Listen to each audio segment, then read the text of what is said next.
BPL এ 9টি দল কিনতে আগ্রহ প্রকাশ করেছে 10টি ফ্র্যাঞ্চাইজি। ফরচুন বরিশালের নাম বদলে যাবে এবার। এদিকে কুমিল্লাও ফিরছে নতুন নামে।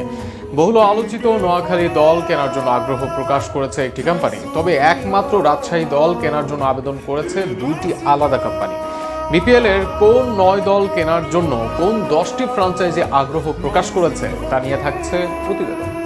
10টি অঞ্চলের দল বিক্রির জন্য আগ্রহীদের আবেদন চেয়েছিল বাংলাদেশ ক্রিকেট বোর্ড বিসিবি। তবে সেখানে 9টি দলের প্রতি আবেদন করলেও একমাত্র ময়মনসিংহ দলের প্রতি কোনো ফ্র্যাঞ্চাইজি আবেদন করেনি।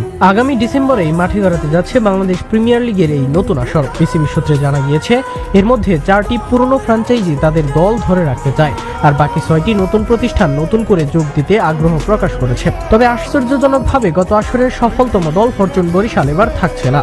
পুরনো ফ্র্যাঞ্চাইজিগুলোর মধ্যে বসুন্ধরা গ্রুপের রংপুর রাইডার্স আগাম প্রস্তুতি নিয়ে ইতিমধ্যেই দরপত্র জমা দিয়েছে।